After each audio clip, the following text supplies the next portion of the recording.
میں اور مولانا اپنے اس پروگرام کے اندر اویس سربانی صاحب نے ایک بہت مضبوط سوال اٹھایا کہ ایک چیز تو مسنگ ہے، اور لوگ یہ کہہ رہے ہیں، عوام بھی یہ کہتی ہے، آپ پر یہ اعتراض ہے کہ آپ مناظرے سے رائے فرار اختیار کرتے ہیں، سامنے نہیں بیٹھتے، کہتے ہیں ویڈیو کے اندر جواب دے دیا جائے، جیسے مفتی طارق مسعود صاحب، مفتی حنیف قریشی صاحب، اس طرح کے دیگر واقعات۔ تو اس کے جواب کے اندر محمد علی مرزا نے تقریباً 3.5 منٹ کی ویڈیو ریکارڈ کروائی۔ اس کا لب لباب اور خلاصہ یہ تھا کہ ریزن یہ نہیں ہے کہ محمد علی مرزا سامنے نہیں بیٹھتا، بلکہ ریزن یہ ہے کہ آپ کسی بڑے کو لانچ کریں، اس بڑے کو سامنے بٹھائیں، جب بڑے کو سامنے بٹھائیں گے تو مسئلہ ختم ہو جائے گا۔ اصل ریزن یہ نہیں ہے، اصل ریزن یہ ہے کہ محمد علی مرزا یہ چاہتا ہے کہ کسی طرح مفتی تقی عثمانی صاحب، مفتی منیب الرحمان صاحب، ساجد میر صاحب، یہ کسی طرح میرا نام اپنی زبان سے لے لے، اور وہ اس کو گھاس ڈالنے کے لیے تیار نہیں ہے۔ اور یہ اعتراض اس لیے کرتا ہے، یہ شرط اس لیے لگاتا ہے، کہتا ہے جی آپ لوگ کہتے ہیں کہ میں نے ایک فرقہ لانچ کیا ہے، اگر میں اپنے فرقے کا بانی ہوں، بڑا ہوں، تو آپ یہ اپنے بڑے کو لائیں جو آپ کے فرقے کے بانی ہیں۔ تو ٹیکنیکلی طور پر بھی یہ بات غلط ہے۔ اگر آپ یہ کہتے ہیں آپ فرقے کے بانی ہیں، فرقے کے بانی سے آپ نے گفتگو کرنی، اور بقول آپ کے دیوبندیوں کے فرقے کا بانی محمد قاسم نانوتوی صاحب، اور بریلویوں کے فرقے کا بانی اعلیٰ حضرت احمد رضا خان بریلوی صاحب، اور اہل حدیث کے فرقے کا بانی شیخ نذیر حسین دہلوی صاحب ہیں، تو پھر بانی کی بانی سے گفتگو ہونے کے لیے آپ کو انتظار کرنا پڑے گا جب آپ دنیا سے چلے جائیں گے، کیونکہ یہ حضرات تو دنیا سے جا چکے ہیں، قبر میں جا کر، برزخ میں جا کر آپ مناظرہ کر لیجیے گا، دودھ کا دودھ اور پانی کا پانی ہو جائے گا۔ لیکن اگر آپ واقعتاً اصلاح چاہتے ہیں اور آپ کے دماغ میں کسی قسم کا کوئی خلل نہیں، تو پھر ٹیکنیکلی طور پر بھی اور اسلامی اصول کے مطابق بھی آپ کا یہ مطالبہ بالکل غلط ہے۔ یہ سادہ لوگ عوام کو دھوکہ دینے کی کوشش ہے۔ مثال کے طور پر اگر کوئی شخص بیمار ہو جاتا ہے، اس کے پاس پیسے کی ریل پیل ہے، پیسہ بہت زیادہ ہے، وہ شخص کہتا ہے جی میں میڈیکل اسپیشلسٹ کے پاس جا کر جو فیلڈ کے اندر مہارت رکھتا ہے اس سے علاج نہیں کرواؤں گا، بلکہ میں علاج کسی بھی میڈیکل یونیورسٹی کے وی سی یعنی چانسلر سے جا کر کرواؤں گا، اس لیے کہ وہ ڈاکٹروں کا سب سے بڑا ہوتا ہے۔ آپ یہ بتائیں کہ اس کا یہ فیصلہ صحیح ہے یا غلط ہے؟ اب وہ جو وی سی ہے کسی بھی میڈیکل یونیورسٹی کا، وہ اگرچہ ڈاکٹروں کا بڑا تو ضرور ہے، لیکن اس نے مینجمنٹ کے اندر اور ٹیچنگ کے اندر مہارت حاصل کی ہے، اس نے فیلڈ کے اندر مہارت حاصل نہیں کی۔ لہذا جو شخص فیلڈ کا ماہر نہیں ہوگا وہ آپ کا علاج نہیں کر سکے گا۔ اگر مثال کے طور پر وہ وی سی کہتا ہے جی آپ چلے جائیں کسی میڈیکل اسپیشلسٹ کے پاس اور اس سے جا کر اپنا علاج کروائیں جس نے فیلڈ کے اندر مہارت حاصل کی ہے، اور آپ آ کر یہاں واویلا کرنا شروع کر دیں جی وی سی میرا علاج نہیں کر سکا، وی سی سامنے نہیں آتا، وی سی کو میری بیماری کا پتہ نہیں چلا، وی سی کہتا ہے چھوڑ اس بندے کا علاج نہ کرو، تو اب سارے یہ کہیں کہ اس بندے کا دماغی توازن وہ درست نہیں ہے۔ تو بالکل بعینی ہی یہی مثال محمد علی مرزا پر بیٹھتی ہے کہ اس کا بھی دماغی توازن درست نہیں ہے۔ لیکن دو قسم کے لوگ ہوتے ہیں، میں فوج کی ایک مثال دے دیتا ہوں۔ فوج کے اندر دو قسم کے لوگ ہیں، ایک وہ ہیں جو سرحدوں کی حفاظت کرتے ہیں، ان کی ٹریننگ اس اعتبار سے ہے کہ آپ نے سرحد کی حفاظت کیسے کرنی ہے۔ کچھ ایسے ہیں جو اندر مینجمنٹ کرتے ہیں، چھاونی کے اندر ہیں، کچھ فیلڈ کے اندر ہیں، کچھ دفتر کے اندر ہیں، کچھ کسی شعبے کے اندر ہیں، کچھ کسی شعبے کے اندر ہیں۔ تو ہر ایک کی ٹریننگ اپنے شعبے کے حوالے سے ہے، لیکن سب پر اطلاق ایک ہی ہوتا ہے کہ یہ فوجی ہے، اسے فوجی کہا جاتا ہے۔ اب اگر آپ یہ کہیں کہ جو اندر کام کرنے والے ہیں وہ سرحد پر جا کر حفاظت کیوں نہیں کر سکتے، یا سرحد پر جا کر حفاظت کرنے والے وہ اندر آ کر اس کام کو کیوں نہیں سنبھال سکتے، تو یہ آپ کا سوال غلط ہے، اس لیے کہ ان کی جو ٹریننگ ہے وہ اس اعتبار سے کی گئی کہ آپ نے یہ کام کرنا ہے، آپ نے یہ کام کرنا ہے، لیکن ہیں سارے فوجی۔ اسی طرح ڈاکٹری کا لفظ سب کے ساتھ لگتا ہے، ای این ٹی کے ساتھ ڈاکٹر، ہارٹ اسپیشلسٹ کے ساتھ ڈاکٹر، گردوں کا ڈاکٹر، اسی طرح جگر کا ڈاکٹر، گائناکالوجسٹ، بچوں کا اسپیشلسٹ، سب کو ڈاکٹر کہا جاتا ہے، لیکن سب ایک کی فیلڈ الگ الگ ہے، سب الگ الگ شعبہ جات کے اندر کام کرتے ہیں۔ علاج کروانے کے لیے اس کے پاس جائیں گے کہ جو اپنے شعبے کا اسپیشلسٹ ہے۔ اسی طرح فوج کے اندر جو سرحد پر محافظ ہیں ان کا الگ کام ہے، جو اندر کام کرنے والے ان کا الگ کام ہے، لیکن ہیں سارے فوجی، ٹریننگ الگ الگ ہے۔ اسی طرح علماء کے اندر بھی کچھ لوگ اندر کام کرنے والے ہیں، کچھ سرحدوں پر کام کرنے والے ہیں۔ جو اندر کام کرنے والے ہیں وہ درس و تدریس کے اندر، کتابت کے اندر، خطابت کے اندر، تحقیق کے میدان، مختلف چیزوں میں کام کرتے ہیں۔ جو سرحد پر کام کرتے ہیں ان کا کام یہ ہے کہ اسلام پر وارد ہونے والے جتنے اعتراضات ہیں ان اعتراضات کے جوابات دینا، اور وہ لوگ جو اسلام کے اندر کج روی کو تلاش کرتے ہیں اور اہل سنت والجماعت کے فرقوں پر عقلی اعتراضات کرتے ہیں ان عقلی اعتراضات کے جوابات دینا۔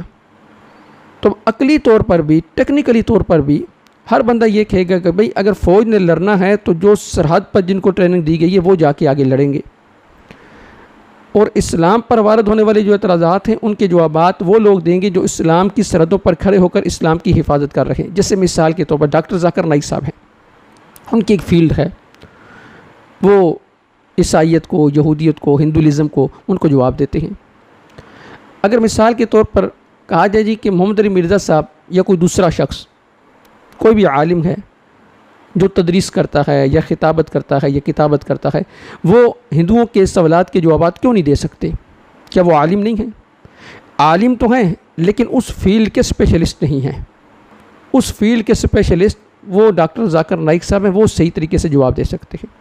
تو لہٰذا یہ مطالبہ کرنا کہ مفتی منیب الرحمان صاحب کو لایا جائے، مفتی تقی عثمانی صاحب کو لایا جائے، مفتی ساجد میر صاحب کو لایا جائے، یا وہ ویڈیو پیغام دے دیں، لکھ کر دے دیں، پھر میں گفتگو کرنے کے لیے تیار ہوں گا۔ تو وہ ایک پروگرام کے اندر ڈاکٹر سبیل صاحب نے یہ بھی کہا کہ پیغام پاکستان کے اندر تو لکھ کر دے دی یہ سارے مسلمان ہیں، تو اس وقت مرزا صاحب نے فوراً پینترا بدل لیا۔ پینترا بدلنے کے تم ماشاءاللہ ماہر ہیں، جیسے گرگٹ رنگ بدل لیتا ہے تو اس طرح جناب یہ بھی رنگ بدل لیتے ہیں۔ تو جناب نے فوراً کہا کہ نہیں، جو ڈرائیونگ سیٹ پر بیٹھا ہے، اچھا اب اگر کوئی ویڈیو ریکارڈ کروا دے گا تو پھر کہے کہ نہیں جو قبروں میں جا چکے ہیں ان سے لکھوا کر لائیں۔ تو گویا کہ یہ گفتگو کرنا ہی نہیں چاہتے۔ مفتی عتیق الرحمان علوی صاحب آئے، انہوں نے گفتگو نہیں کی۔ مولانا یحییٰ نور پوری صاحب آئے، گفتگو نہیں کی۔ حافظ زبیر صاحب آئے، گفتگو نہیں کی۔ علامہ عبدالغفار زابی صاحب آئے، گفتگو نہیں کی۔ مفتی طارق مسعود صاحب ان کے کہنے پر آئے، انہوں نے کہا جی میری کرامت ہوگی وہ کبھی نہیں آئیں گے۔ اور جس دن مفتی طارق مسعود صاحب یہاں آئے تھے نا، تو اس دن مرزا صاحب کی اکیڈمی کا یہ حال تھا جو مرزا اول کے الہامات کے بعد اس کے گھر کی حالت ہوا کرتی تھی۔ جیسے اس کے گھر میں وہ صف ماتم بچ جاتا تھا اور لوگ کہا کرتے تھے جی کہ کب مرزا صاحب کا الہام پورا ہوگا، اس کے لیے تسبیح پڑھی جاتی تھی، منتیں مانی جاتی تھی، وظائف کیے جاتے تھے، وہ سارے کام کیے جاتے تھے، کسی طرح مرزا صاحب کا الہام پورا ہو جائے۔ وہ الہام پورا نہیں ہوتا تھا اور پورے مرزا صاحب کے گھر کے اندر صف ماتم بچھا ہوتا تھا۔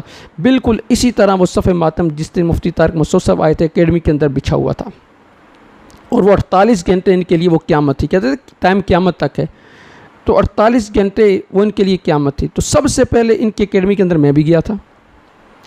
اس وقت مرزا صاحب کو جانتا بھی کوئی نہیں تھا، میں بھی ایک ساتھی کے کہنے پر چلا گیا۔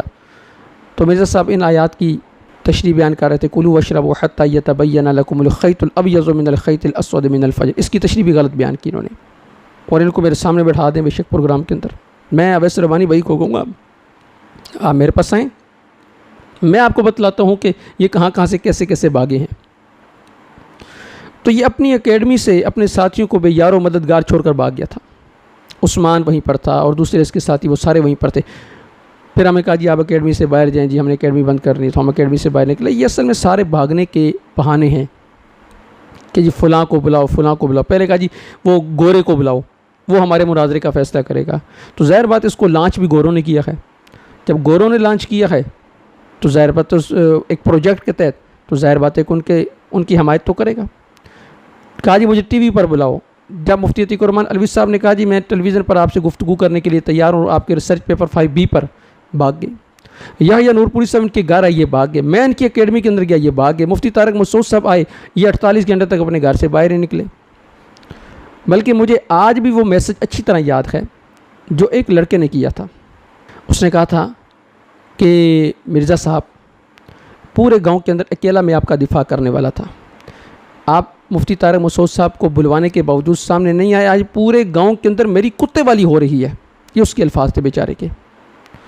مفتی طارق مسعود صاحب 48 گھنٹے یہاں پر رہے، کہتے ہیں جی میں نے علمی جواب اس کا دے دیا تھا، وہ کوئی اور معاملہ تھا، وہ کوئی اور چیز تھی۔ وہ کیا معاملہ تھا بتائیں نا؟ وہ معاملہ یہ تھا، آپ نے تو پروپیگنڈا کرنے کی بہت کوشش کی تھی، پروپیگنڈا کرنے کی یہ کوشش کی تھی کہ وہ جی یہاں سے گزر رہے تھے تو ویڈیو ریکارڈ کروا دی، وہ بھاگ گئے ہیں، سیلکوٹ چلے گئے ہیں، اور اپنے ساتھ گنڈے لے کر آئے تھے، گفتگو نہیں کرنا چاہتے تھے، ان کا ایک خاص مقصد تھا، ان کے پیچھے ایجنسیز لگی ہیں، پولیس لگی ہے۔ 48 گھنٹے کے بعد جب وہ مفتی طارق مسعود صاحب نے اپنا دوبارہ بیان ریکارڈ کروایا نا، تو پھر آپ کی صفوں کے اندر پھر ماتم بچ گیا، آپ کے سارے ہتھ کنڈے وہ سارے ضائع چلے گئے۔ وہ تو ان کے کہنے پر آئے تھے، مجھے ابھی 2-3 دن پہلے مفتی طارق مسعود صاحب سے گفتگو ہوئی تو مجھے کہنے لگے یار یہ کیا ہے دن شوشی چھوڑتا رہتا ہے. یہ کہتا ہے یہ مفتی صاحب سے میری صلح ہوگی. میری تو کوئی صلح ان سے نہیں ہوئی, میری کہاں صلح ہوئی ہے. تو کہتے ہیں یہ عقائد پر, ان کے عقائد پر برا وقت ہے. وہ برا وقت اس دن آیا تھا کہ جس دن آپ نے ویڈیو ریکارڈ کر کے اپلوڈ کی تھی مفتی طارق مسعود صاحب کے جانے کے بعد, تو ان لائک کا سیکشن آپ نے بند کر دیا تھا. اس وجہ سے کہ ان لائک اتنے تو لوگ آپ کو اتنی بڑی گالیاں دے رہے تھے, اور کمنٹس آپ نے بند کر دیے تھے. اس لیے کمنٹس بند کر دیے تھے کہ وہ لوگ کہہ رہے تھے کہ اس دن آپ چوہے کی طرح بل کے اندر گھسے ہوئے تھے. آپ نے اپنے کمنٹس بند کر دیے, اور یہ کہتے ہیں کہ سینکڑوں نہیں بلکہ ہزاروں کی تعداد میں دیوبندی وہ ہماری طرف آئے ہیں. میں اس ویڈیو کی وساطت سے ان تمام ساتھیوں سے درخواست کروں گا جو مرزا صاحب کی 2 نمبری سے واقف ہو چکے ہیں, وہ اس ویڈیو کو شیئر بھی کریں, اور نیچے اپنے کمنٹس دیں کہ کون کون مرزا صاحب کو چھوڑ چکا ہے اور ان کی 2 نمبری سے واقف ہو چکا ہے, جو یہ صحابہ پر تبرہ کرتے ہیں, صحابہ کو برا بھلا کہتے ہیں, صحابہ پر تنقید کرتے ہیں, اولیاء اللہ پر تنقید کرتے ہیں, اور ان کے دکھانے کے دانت اور ہیں, کھانے کے دانت اور ہیں, گرگٹ کی طرح رنگ بدلتے ہیں. ساری باتیں امت کے سامنے آ چکی ہیں. تو لہٰذا یہ ٹیکنیکلی طور پر بھی بات غلط ہے کہ اپنے کسی بڑے کو لانچ کریں. دیکھیں سیدنا علی رضی اللہ تعالیٰ عنہ نے ابن عباس رضی اللہ تعالیٰ عنہ کو جب خارجیوں کی طرف بھیجے تو خارجیوں کا اپنے گروہ تھا, 6000 کا لشکر تھا, اپنا لشکر لانچ کیا انہوں نے. لیکن اس کے باوجود خارجیوں میں سے کسی نے یہ مطالبہ نہیں کیا ابن عباس رضی اللہ تعالیٰ عنہ سے کہ آپ ہمارے ساتھ گفتگو کرنے کے لیے آئیں, کسی بڑے کو بھیجیں. یہ بات ٹیکنیکلی کے طور پر بھی غلط ہوتی ہے. مستدرک حاکم کے اندر بھی اور مصنف عبدالرزاق کے اندر بھی یہ حدیث موجود ہے. انہوں نے ان سے گفتگو کی. کسی ملک کا صدر کسی ملک کے دورے پر جاتا تو کہ جی میں اس وقت تک دورے پر نہیں آؤں گا جب تک آپ اپنے ملک کا صدر اس سے میرے استقبال کے لیے ایئرپورٹ پر لے کر نہیں آئیں گے. ایسا نہیں ہوتا. تو اصل میں مرزا صاحب کے بارے میں خلاصہ یہ ہے کہ نہ 9 من تیل ہوگا نہ راجہ ناچے کی, نہ انہوں نے بیٹھنا ہے, اور نہ بیٹھنے کی وجہ ان کو خود پتہ ہے کہ میں نے جو عمارت اتنا عرصہ لگا کر وہ کھڑی کی ہے وہ میرے بیٹھتے ہی 10 منٹ کے اندر وہ زمین بوس ہو جائے گی, اس عمارت کے اندر کچھ نہیں رہے گا. تو اس وجہ سے محمد علی مرزا صاحب کسی کے سامنے مناظرہ کرنے کے لیے نہیں بیٹھتے. ہم کہتے ہیں مناظرہ نہ کریں. آپ کو یہی ہے نا کہ پہلے تو یہ تھا کہ جی میں گفتگو اس لیے نہیں کرتا کہ وہ لڑائی جھگڑا ہو جاتا ہے, بدتمیزی ہو جاتی ہے, تو آپ آن لائن گفتگو کر لیں. آپ کو کس نے منع کیا ہے؟ دودھ کا دودھ اور پانی کا پانی ہو جائے گا. علامہ عبدالغفار زاوی صاحب ان کے کہنے پر آئے تھے اور اس کے باوجود انہوں نے گفتگو نہیں کی تھی. تو جیسے میں نے بتلا دیا فوج کے اندر بھی کیٹاگریز ہیں, کچھ لوگ سرحدوں پر کام کرنے والے ہیں اور کچھ لوگ اندر کام کرنے والے ہیں. جو سرحدوں پر کام کرنے والے ہیں وہ اسلام پر بھی اور اہل سنت والجماعت پر بھی وارد ہونے والے اعتراضات کے جوابات دیتے ہیں. ہم آپ کے اعتراضات کے جوابات دینے کے لیے تیار ہیں, اور ہم آپ کو لکھ کر دے دیتے ہیں کہ آپ سے کسی قسم کی کوئی بدتمیزی نہیں ہوگی. لیکن نہ تم صدمے ہمیں دیتے, نہ ہم فریاد یوں کرتے, نہ کھلتے راز سر بستہ, نہ ہوتی یوں رسوائیاں. وہ ایک شعر ہے, نہ خنجر اٹھے گا نہ تلوار تم سے, یہ بازو ہمارے آزمائے ہوئے ہیں.